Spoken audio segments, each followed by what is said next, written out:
Hey, everybody, welcome back to the Average Employee Podcast. I'm your host, Al. I'm Gabe. Nice, you caught on to that. And it's time to clock in. We are back at it again without the boys. Again, one of these days our schedule is gonna pan out and all four of us are gonna be here. But we do have another guest on the show, so the homie Gabe. I've known Gabe for quite a while, just like how... About 5 years. Yeah. What's funny enough is that Gabe was a trainee of mine, and now I am a trainee of his. So it's funny how those things come full circle. But aside from me knowing you, tell the fans, tell the viewers, tell a little about yourself. One, it's always been a good time. You're the first person I thought of in my current role when they asked for someone to bring on board. You're the first person I thought of. Hell yeah. Yeah, it was interesting starting my time redacted and then continuing it with you as well. Mm-hmm. We started at the same store. Then we went from that store. You left, then I ended up following after you, and then I left, and then then you came after me. So, I mean, I suppose if one of us moves, I guess someone's bound to send follow. me your address because that's gonna happen. That's how it's gonna be. I think one of my favorite things about working with you, Gabe, was that you made not work just efficient, but you made it fun. One of those ways was. I don't even know if it was always the best idea at the time during work was like the food challenges. Oh, that was so much fun.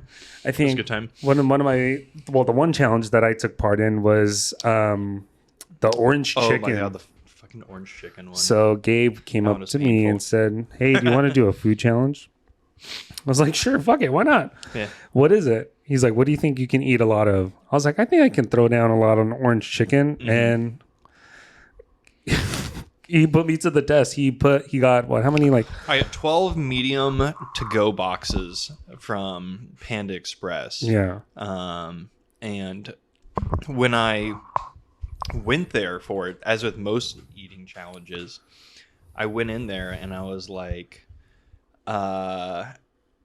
hey, I called ahead. And because as a courtesy, if I'm ordering a fuck ton of food, like... Yeah, it's a scientific. It's a scientific measurement. I called ahead and I'm like, "Hey, I'm gonna order 12 of your to-go things for orange chicken. Is that okay?" And they go, "What? What did you say?" And I'm like, and they asked me, and I repeated it, and then they had somebody else come on because they're like, "I'm not hearing this person right." I said it again. They're like, "Oh, okay." Then I ended up driving to the place, which was the closest one to where we worked. And I went in and then I said, "Hey, I want 12 of those." And they go, "Were you the person on the phone?" And I'm like, "Yeah." They're like, "We all thought you were kidding. Oh. Why do you want to do that?" And I'm like, "I'm an idiot." But also I thought it'd be funny. So I ended up getting it, and they didn't have a like large enough boxes. So they gave me like this huge like tray. Yeah. And then, man, that thing weighed...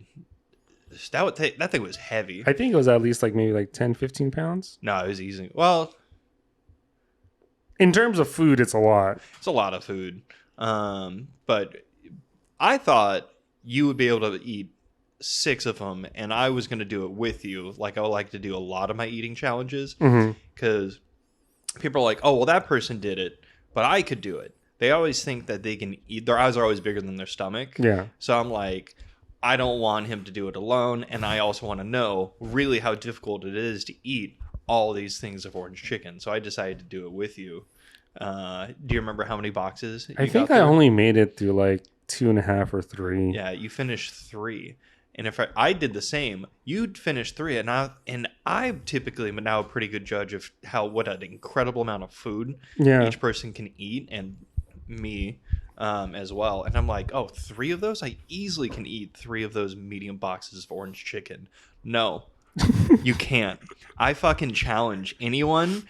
Eat 5. Put it on video. Medium boxes to go orange chicken, because it's not that you get full. It starts to hurt. It hurts. It's acidic. My mouth hurt. It's like I just like drank cans of pineapple juice and then chewed like Captain Crunch. So like my mouth was just in imagining pain. that. That was bad, man. I think like the first two were okay, and then like as the food started to settle and the acidity started to take part. I still remember he's our manager at the time. He came in, he tapped my shoulder, he's like, "Are you going to be okay to come back to the sales floor?" I was like, "Yeah, I'll be fine." I was done on the sales floor. It was bad. Yeah. I still remember like when Gino and someone else did the Pocky challenge. What's that one? The hot chip the hot challenge? chip. Oh man. Like mid shift. Had you done it? No. Oh, we did it mid shift? Yeah, mid shift. So I went to Texas with my brother for December, and he's like, "Do you want to do the one chip challenge?" And I'm like, "Sure, okay." And I was gonna do it with my girlfriend. She was coming like 2 days later, and I saw it, and I'm like, I kind of want to nibble it just a little bit. And I convinced my brother to take the nibble of one of like their current blue chips. I took that much of it. It sucks. That fucked me up, dude. My brother took that as well. And we didn't do any water. We didn't do anything. But again, it was also only that much. Yeah. And we're like, why is it so hot? what the fuck? We did not end up doing it because we're like, that's just a bad time. And there's people that do it for fun. I mean, I've eaten a Carolina Reaper because I'm an idiot. Because I'm like, I wanted to know. Yeah. So I have that on video. I want to know what the 2 million Scovilles feels like. Yeah. It was pretty bad. Yeah. I puked. I think one person didn't puke. That dude's insane.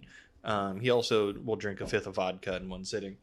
So I don't know if he's the best scale of human capabilities, but he's like, I'm going to see if I can eat this Carolina Reaper with no water, no milk, no yogurt, any of those things. That dude just took it. I'm drinking gallon of like chocolate milk. I fucking puked my guts out. This one person's crying in the corner. It makes it seem like it's okay to drink the milk because it potentially stops the burn, but it can't be good for like your stomach. It's spice. Yeah, all that happened is I drank too much milk. And then I became too full, and then I fucking puked the Carolina Reaper up, and then my nose burnt of Carolina Reaper. So it was like a double trouble. That doesn't sound fun. No, not great. I don't know if I'd ever do that again. Not the Carolina Reaper, but like the Have you ever done a Carolina Reaper? I have not. Oh, you want to? Not really. You want to do a Trinidad Scorpion? It's like the second hottest. What'd you call me? Trinidad Scorpion. It's like, I think it's like the second or third hottest. Not selling it to me really well, but So what they do with the Trinidad Scorpion is they use it for pepper spray. Well, yeah, for pepper spray, but they also will cut the pepper in half, and then they coat it. They use the Capsaicin oil on the underside of their boats and canoes and shit like that. Why? So that water life doesn't have like mollusks and like growth on it, so that then you go smoother in the water, so then you don't have any like debris on the underneath. It reduces. That's actually pretty friction. smart. It's really smart. I don't know who the hell thought of that. Like, you know what? how long Probably they've been doing it. You know, we use this to deter people. Yeah. I'm pretty sure we can do this to deter. Yeah. Endemic water life. Yeah. Yeah, it's pretty clever. The things humans come up with. Yeah. One eating challenge I'm particularly proud of that one day, maybe, I'll do is it just 100's an even number, so people always like aim for that one. Mm-hmm. It was trying to eat 100 chicken nuggets in one sitting. I think my record is like 72 in how long? Chicken nuggets. I think I did in like 30 minutes or something Damn. like that. Yeah. So now there was a time when I was practicing eating chicken nuggets, which was really just me just eating but just really just eating a fuck ton of chicken nuggets, but like every Friday we do like D&D, and it was just like a running bit. We would go, because it's 6 people, we would order like 300 400 500 it's like, what, 40 chicken bucks nuggets or something. Yeah, it's really not that expensive, and we're playing games for like 4 or 5 hours, so Yeah. we're not eating what is that, like 60-70 chicken nuggets each person. We're not eating it all in one sitting, Right. But then roll for dexterity. Hold on. yeah, legitimately, we ended up doing chicken nugget bets. So we did 100. So I ended up ordering 600 chicken nuggets, and it was 100 per person. And then you had to eat 20, and then you had to do certain chicken nugget bet. You had to do a minimum of 1 chicken nugget bet on like a successful roll that you had about a 50-50 chance of succeeding. Wow. So you'd say, I bet 10 chicken nuggets or 20 chicken nuggets that I will succeed on this roll. And then somebody would take the under. And the goal was nuggets. It was a lot of chicken nuggets. The goal was to gamble away your chicken nuggets so you didn't have to eat as many. And then one person would be stuck with a larger amount of chicken nuggets. But long story short, I ended up doing that enough that it got to the point where, man, if there's 50 chicken nuggets in front of me, like a McDonald's chicken nuggets, to be clear, I can typically finish off about 50 in about 10 minutes. Like fresh or like it's fresh? Oh, fucking no. If they're old, like if they're cold. If they're cold, no, I don't want to eat that. I probably could, but it's definitely not something you'd prefer. Yeah. You taste the first 20, then once you get to 30, you're kind of like, it's done all with mush. This. Anything past that, that's strength of will. So I got, on a scale of past 30 chicken nuggets, I have 20 chicken nuggets strength of will consistently when I'm hungry. Okay, maybe next time we do a podcast together. Chicken nugget? I'll absolutely do that. You'll watch me slam 50 chicken nuggets if I'm hungry. I'd like to see that. Yeah. But when it comes down to like us being at work, right? Let's talk about getting to work, like the commute. Because I know that you recently, not recently, like for the job you moved. Mm-hmm. And how do you feel about like the commute to work and the decision you made to moving for the job? So NPR and Freakonomics had a thing of like, I think they said the optimum like distance to travel to work for work is like 20 something minutes. Mm-hmm. And if you end up going 40 minutes or more to your place of commute for work, mm-hmm. they say you better be making an absolute ton of money or you're just going to be incredibly unhappy with your job. My commute from where I was in northern Oakland down to Cupertino was like over 2 hours. Damn it. It was insane. And classic 880. It was so, I almost quit. It was that bad. My back hurt. I was in a bad mood. I was spending 3, 4, 5 hours a day in traffic. Mm-hmm. All I had time to do was wake up, get in my car, go to work, go home and sleep. Yeah. And I just did that for like months. And then there are people who, like one of our coworkers has been doing that for like 3, 4 years. I don't know how he does it. I don't know. Where he comes from Brentwood? It's brutal. Yeah, it's brutal. Yeah. You don't have a social life. Like, I mean, power to him. But his family life's probably really great then. Yeah. I mean, he's one of the happiest guys to work with. Yeah, he's always chill. That's me and my uncle. Yeah, God. So, I mean, power to him. I couldn't do that. I wanted to fight somebody. It's the fact that you're just like, in your fucking car. If it's just a straight rate, if I'm driving 100 miles, but it's not stop and go, I'd prefer that over like 50 miles of stop and go. I'd prefer that over 10 miles of stop and go. Yeah, it's so frustrating. And then like it's when people don't know how to merge or just simply use their turn signal. I think, my biggest gripe right now is with Tesla drivers and people who drive luxury cars. Okay, this is for you Tesla drivers. Just because you have a smart car doesn't make you drive smart. Yep. Okay, doesn't make you invincible either. 5-star safety rating doesn't make you death proof. Like this morning when I was driving, there's this Tesla that, you know how like you can on some cars you can see the indicator like, oh, there's a car there, on the mirror, like it's obviously blaring. Yeah, you can see it, and like we're stopped, and this person is trying to merge, and I can't move, and the person in front of them can't move, and they're trying to wedge their car. So right now they're blocking 2 lanes, and it's like rush hour. And then I just don't get it. I feel like also old people should not drive smart cars. It just makes it more complicated. Yeah, because then it's like, oh, I didn't turn my headlights on. It's like, I don't understand how people automatic button. You can literally just leave the automatic button on. I don't get how people don't remember to turn on their headlights. It's dark. They're drunk. Oh, that's so often the case. Like, I know some people who they're like, man, I got caught like drunk driving, and I'm like, were your headlights 1, don't do that, and 2, how did you get caught? Were you swerving? They're like, oh, I just forgot to turn my headlights off. I'm like, all right, that was probably one thing. Yeah. Because if you're too drunk to realize that your headlights were off, I can barely see like when not all the lights in my room are on. We're old. I guess. Yeah, that's why I wear glasses. Okay.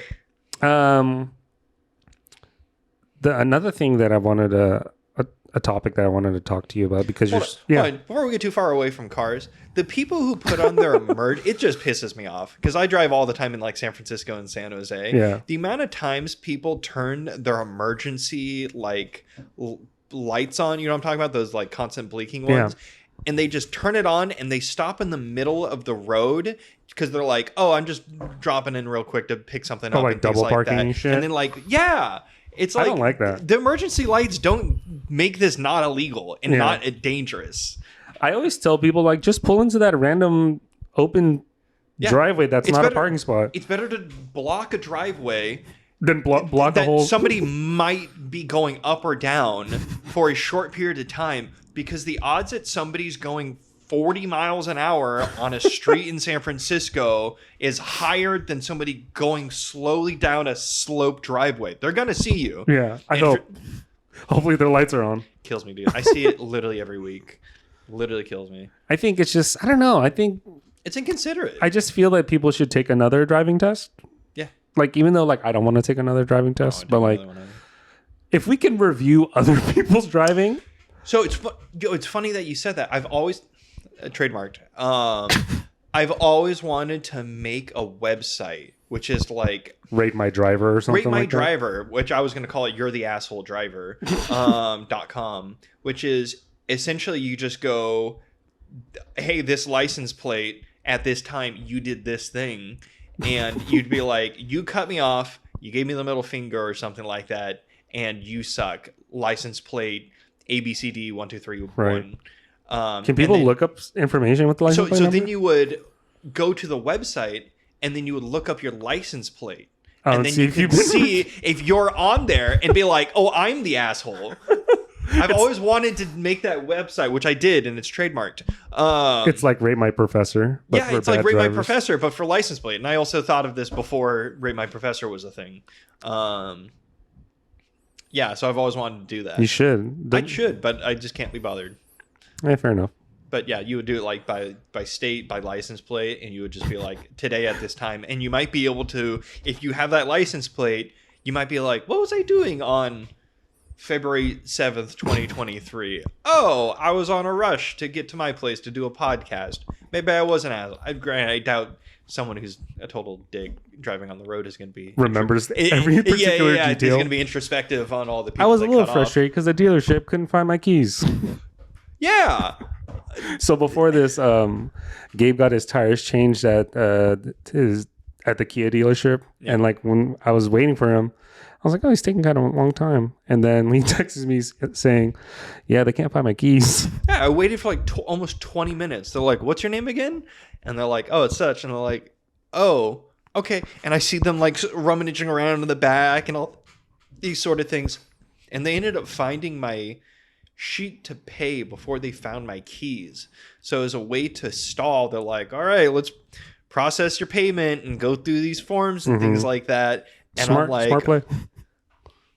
How long were we there? It was a hot minute. 15 20 minutes, not 30 minutes. It was a while. Yeah. But then I eventually found my keys, and I'm like, that was so awkward. Was your wallet in the car? It was in the car. Oh, that's good. Yeah. Because I saw when you walked in, I saw him do like this. And you're like, I'm just like pantomiming in my head. I'm like, you're probably saying it's in my car. Yeah, I'm like, it's in my car. And he goes, your wallet's in your car? And I'm like, well, I didn't need my driver's license. Yeah, it's not like my car's here. Yeah, what else are you gonna do? Yeah. So. Buy cigarettes and lottery tickets? Yeah. I do typically do that on my work hours. Yeah. As an average retail employee, that's what I do. Yeah, because we're stressing. I mean, some places, I used to work at a Men's Warehouse, and it was actually a common thing on lunches. You would go to like a bar or something like that. You'd grab just get a shot. Or yeah, you would.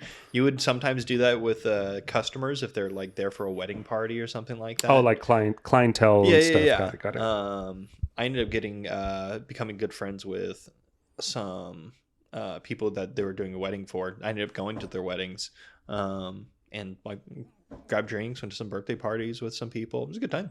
Oh, actually, one of them was one of the weddings that I went to was training when I started at Redacted. it was like 3 days for our training, Mhm. and on the second or third day, Oh yeah, that wedding. I Yeah, I remember left that. and I showed up to like the training thing in a suit because Yeah, I was everyone's like, leaving "What?" from there to the wedding. I remember that It was day. a good wedding. You always dress so nice when you're wearing suits. Well, you still dress Thanks. nice now. Custom suits. Get a custom suit. $400 Men's Warehouse. $480. They actually just increased the price. But I mean, It's that's not still a really sponsored, good but price. if- Lifetime alterations for the suit, and then, dude, yeah, I'll be picking another one up in about 4 weeks. Oh yeah, for the Frank's wedding, right? Yeah. It's a nice suit. Future congratulations to Frank. What's his wife's name? Soon to be wife? Jen. Jen. Congratulations. Congratulations, Jen. The last topic I wanted to talk to you about was it's something that dwelled on my mind, and I always think of you because you're so always good at doing this thing is making decisions. Because sometimes how we talked about on lunch, like being an indirect communicator or being a direct communicator. And sometimes it could be hard to like make a decision, or like someone that says, I don't know, or what should we do? But then I've never encountered that with you. So how do you like navigate one, either they can take this either one of the two ways. Either how do you deal with that if that happens in like your social life, and or how do you navigate that when that happens in your work life? Damn. That's a good question. I think it might also be a character trait. Mm-hmm. I think I used to be more indecisive, but then enough things happened in my life where I was thrown into roles that needed to be decisive, Mm-hmm. that the decision speed and quality and things like that became more second nature. It might be just like a muscle that you work, but I've also apparently since I was a kid been a little bit more decisive and assertive and things like that and outgoing, and I think maybe those are some sides of the same coin. I would say that there are learned traits because I did speech and debate in college, and wonderful, one of the most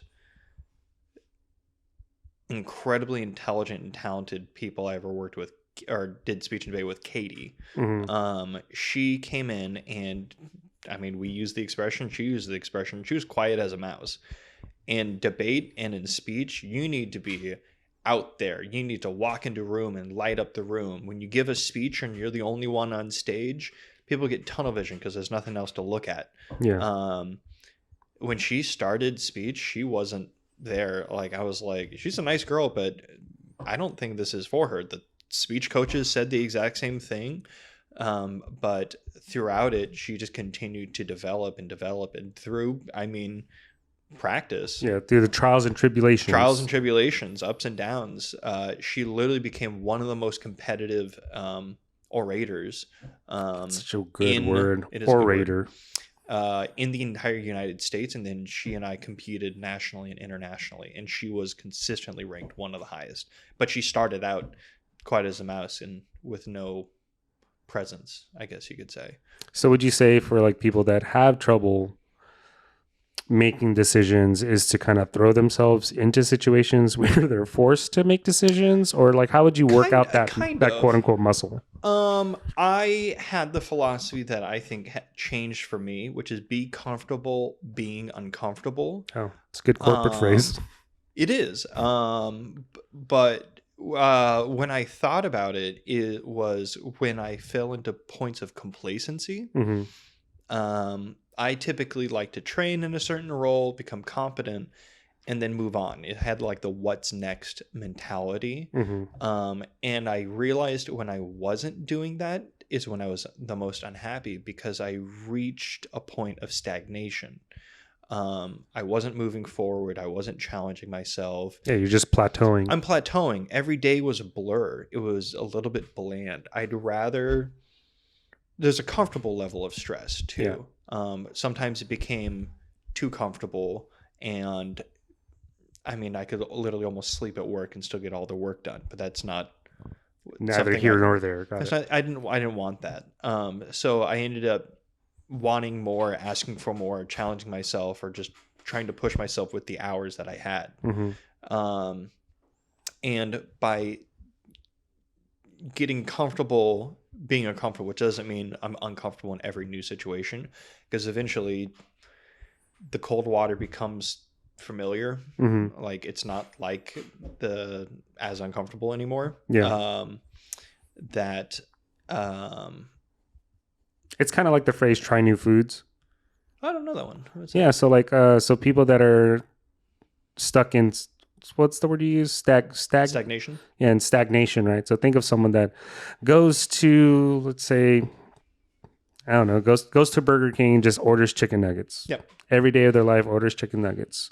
And then now they start to have a lackluster taste for chicken nuggets just because they're so used to it. Oh. And then they try a burger or the fries. Yeah. And all of a sudden now their palate has changed, their mood has changed.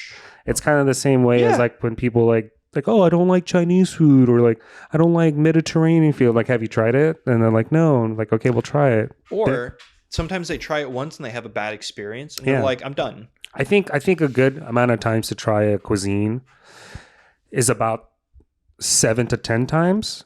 Okay. Yeah. I think I've made up my mind 7 or 10. But then you also got to think, what are you ordering? Where are you ordering it? Yeah. And when are you ordering? Did I say that? When? What, where, and when? Because what about who and how? I don't know if it matters. Well, I guess it matters who makes company. it. Yeah. If you're also in shitty company, that could matter. It really the mindset. Yeah. Yeah. I mean, so all five senses, all five locations. So I mean, if we further elaborate on that, so I always had the philosophy: try something twice. That's not just food; that's just in experiences in general. Which is the first time you do something, you don't know what to expect. It's that new uncomfortable thing. But the second time you do it with a little bit of a break, you're not just gonna next weekend. Yeah.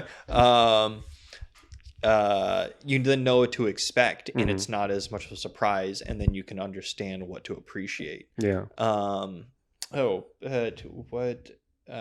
10 times. I just think that just for food, like not experiences, because food can change differently. Just because, like, say you went to a restaurant that wasn't good, honestly. Yep. So, or maybe you went on a day that you just weren't in the right mindset. You were mainly starving instead of like, hey, I want to try new food. Yeah. Maybe 7 to 10's a lot. That's probably a lot. I'm really not picky, so like I can try something a lot and not like it. So I love sushi now. I ended up trying and disliking sushi well over 10 times. Why didn't you like it? It was mostly a texture thing. Oh, like the squishy squishy type thing. I'm still not into oysters or clams. That takes it. I do. It's not bad with hot sauce. Is that not how you eat it? Surprisingly, no. So that's I don't eat it like the super fancy people. Yeah, like, they do like the cocktail. Put some Worcestershire tartar on it. No, just give me a lime. Give me some Tabasco. Yeah, throw that bitch on. So I went. So my girlfriend and her siblings are also. I'm a foodie. She's a foodie. It's absolutely delightful dating a foodie. And the one thing I just never partook in was oysters, clams. I think it's basically the only food that I've just shrimp, and like I don't like the legs. Like eating you don't eat the legs. Oh, sorry, I don't like not the legs. You bite the thing off and it has the tail or like whatever the fuck that shell is at the end. The tail, yeah, the little. Oh, it is just the tail. Yeah. I don't like that. Okay, I don't like. So I like it. I like sushi or not sushi. Shrimp and like lobster and crab and shit in. Like if it's mixed in something, if it's not if you have to peel it. If I don't like to peel it, I don't like to crack it, things like that. For the crabs and lobster, I really just can't be fucking bothered. Yeah, it's a lot of work for that. It's good, but it's a lot of fucking work. Yeah. I love crab. Yeah, I just don't. I can't be bothered, like you said. Like it's just so much work for. But then also like with that in respect to that, like I like crawfish, but crawfish is just it's like so much work and like. Yeah. But yeah, anyway, went out to eat someplace in San Francisco with my girlfriend and her two siblings, and they get like oyster things all the time. And I didn't know how to fucking eat oysters or clams, and was like, I'm just gonna look up on YouTube, how do you eat these things? Yeah. And people are like, you do these things, Worcestershire, tartar, make it all fancy. Yeah. And then you like fucking slurp it down and things like that. And they're like, don't chew on these things that sometimes are in the clam. And I'm like, got it. Don't chew the hard things. Yeah. Don't chew the shell. Yeah. And I had yeah, I'm sure people do. And I tried one and I'm like, that fucking sucked. And my girlfriend's like, put some hot sauce on it. Yeah. And I'm like, what? And they're like, yeah. And then they fucking pulled out hot sauce and they fucking put it on the thing. And I'm like, oh, that was pretty good. You should try oysters grilled. Like it's like so. Oh, yo, there's a food festival that happens every year, like October to November.